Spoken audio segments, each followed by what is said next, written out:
Do you ever get that feeling like you're living a life that isn't entirely yours? Oh, all the time. I think most people do. You look back at, I don't know, your career, your relationships, and you realize maybe you were just doing what you thought you should be doing.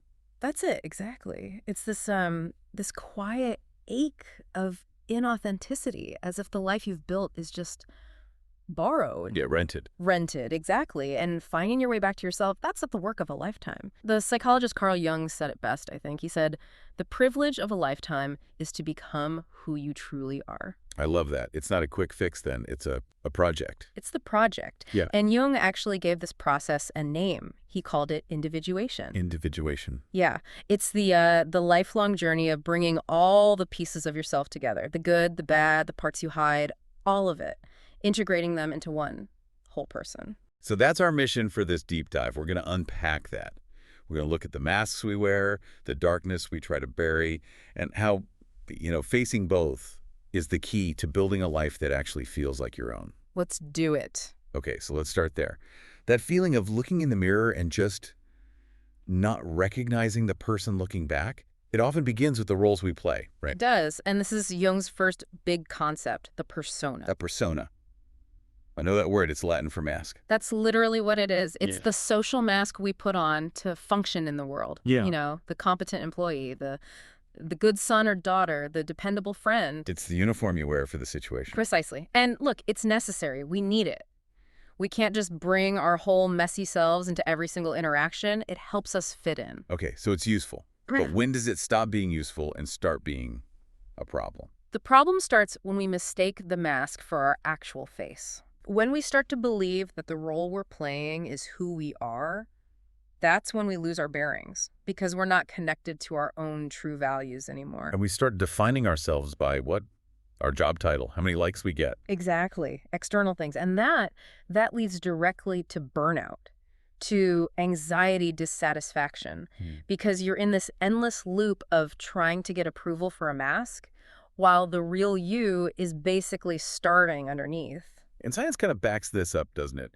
I remember reading about how identity exploration really peaks in our early 20s. It does. That's the time we're struggling the most to balance who the world wants us to be, the persona, with who we deep down feel we are. Okay. So if the persona is the shiny, acceptable part we show everyone, then finding yourself means you have to turn inward to the stuff we don't want to show. Now you're getting into the really deep water. Now you're talking about what Jung called the shadow. The shadow. Sounds ominous. Well, it can be. Think of it as the basement of your psyche. It's everything you've pushed down there because you were told it was unacceptable. Envy, selfishness, rage, fear. But also, and this is important, it can be your unexpressed creativity, your raw ambition. Anything you decided was not me. And you can't just keep it locked in the basement forever. You can't. That's the thing about the shadow. Repressing it doesn't make it go away. It leaks. Leaks how? It leaks out in the way we judge other people, the things that make us irrationally angry, the unhealthy patterns we keep repeating. Right. I've heard that therapeutic idea that Yeah. my reaction to you is an awareness of me. That's the shadow in action, 100%. Think about the person who just cannot stand arrogance in others. Okay. Often they're sitting on a deep, secret desire for their own recognition. Or the person who scoffs at people for being too emotional. They're probably struggling to express their own feeling. Exactly. The thing that triggers you most in someone else is often a giant, flashing sign pointing to a part of your own unowned shadow. Wow. That requires some radical honesty to admit. It does. And we know that suppressing all this stuff has a real physical and mental cost. Research consistently shows that bottling up emotions is directly linked to higher stress, lower well-being. So burying it is actually heavier than facing it. Way heavier. It's like trying to hold a beach ball underwater. It takes constant energy. But Jung's big point was that the shadow isn't just bad, it's a source of immense energy, of honesty. If you can face it. If you can face it, and if you don't, well, he had that famous warning. Until you make the unconscious conscious, it will direct your life and you will call it fate. Chilling. Okay, so we have the persona, the mask we show the world, and the shadow, the stuff we hide. So what is the goal? What's this? Individuation. Individuation isn't about becoming perfect. It's not about getting rid of the shadow or the persona. It's about achieving balance, wholeness. So getting them to work together. Getting them to work together. It's the ongoing work of integrating all of it. The mask, the darkness, your desires, your contradictions, and aligning them with who you really are at your core. That sounds like a huge undertaking. I mean, when do people even start this process? It doesn't seem like something you just decide to do on a Tuesday. No, you're right. It's usually forced on us. It often starts when the life you've built starts to crack. A crisis. A crisis, a career change, a breakup, a health scare, something that shatters the old persona and forces you to ask, okay, without all that, who am I really? And what's the reward for going through that painful reevaluation? Resilience. And a deep, deep sense of satisfaction. Studies have shown that people who really lean into that self-reflection during a crisis, Who asks what feels true to me now? yes, they report being so much more satisfied with their lives afterward. They finally feel like they're in the driver's seat. Okay, so if it leads to all this good stuff, wholeness and resilience, why are we so terrified of it? Why do we resist it so much? Because it takes just immense courage. It's really scary. Why? Because when you start to live authentically, you might have to admit that the life you've so carefully built doesn't actually fit you. Your career, maybe? Or even your relationship. Exactly. You will inevitably disappoint people who are comfortable with your old mask. There's a real cost. You risk disapproval, instability. But the alternative? The alternative is worse. The pain of facing yourself is sharp, but it's temporary.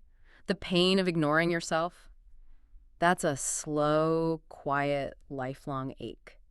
It's waking up at 65 filled with regret for a life you never really lived. I think anyone listening gets that. They're feeling that. So if someone wants to start this journey, what's the first step? How do you even begin? There are some very practical ways in. The first is maybe the simplest, journaling. Just writing stuff down. But without a censor. Write with curiosity and not judgment. Look for the patterns. What thoughts keep coming back? What feelings does your ego try to dismiss? Okay, what's number 2? Intentional alone time. And I don't mean scrolling on your phone alone. Right. I mean dedicated, quiet time just being with yourself. Research shows this kind of solitude is one of the fastest ways to build self-awareness.